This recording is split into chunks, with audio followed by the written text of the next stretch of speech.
Hi hello అండి. రేపు ఎవరు ఎలిమినేట్ అయిపోతున్నారు అనేది గెస్ చేస్తున్నాను. ఇది 100% కాదు.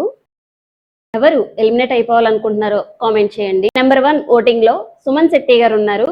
ఈయన అందరితో బాగా మాట్లాడుతున్నారు. అమాయకంగా జెన్యున్ గా చాలా బాగా ఆడుతున్నారండి సుమన్ శెట్టి గారు.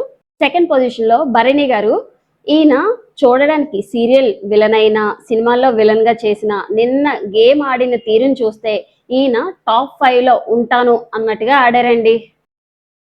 ఇంకా మన రాధిక అక్క రీతు గారు యాడ్ అవడం, ఫ్రెండ్లీ లవ్ అనడం, కెప్టెన్సీ టాస్క్ లో డిమాండ్ పవర్ ని కెప్టెన్ గా చేయడం, అలాగే యాక్టింగ్ ఓవర్ యాక్టింగ్ ఓరి దీనేసాలు అనిపించేటట్టుగా ఓట్లు బాగానే పడ్డాయండి. ఇంకా పవన్ కెప్టెన్ అయ్యారు. గేమ్స్ బాగానే ఆడారు, ఓట్లు పడతాయి. ఈయన నెగిటివ్ ఏంటంటే మిక్స్డ్ పులిహోర, అదొకటి తప్ప మిగతాదంతా బాగానే ఉంది.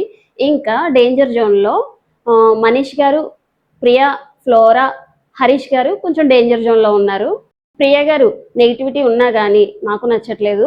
కానీ ఫ్లోరా గారితో పోలిస్తే ఫ్లోరా గారు ఏం మాట్లాడట్లేదు, కంటెంట్ కావాలి అంటే. కానీ ప్రియా గారు ఉంటే బెస్ట్ అని నా ఫీలింగ్. మనీష్ గారు ఓవర్ గా ఆలోచించేసి ఏదో చేసేద్దాం అనుకుంటారు, కానీ అదేం వర్కౌట్ అవ్వదు. ఇంకా హరీష్ గారు బిహేవియర్ మార్చుకున్నారు, అందరితో బాగా కలిసిపోయారు, పాయింట్స్ బాగా మాట్లాడుతున్నారు, హౌస్ వర్క్స్ కూడా చాలా బాగా చేయిస్తున్నారు. ఈయన సేవ్ అయిపోతారు. ఇంకా 100% హై ఛాన్సెస్ వెళ్ళిపోవడానికి ఉంది ఫ్లోరా గారు మాత్రమే. చూద్దాం ఎవరు వెళ్తారు అనేసి. సో మరింత కంటెంట్ కోసం ప్లీజ్ లైక్, షేర్, సబ్స్క్రైబ్.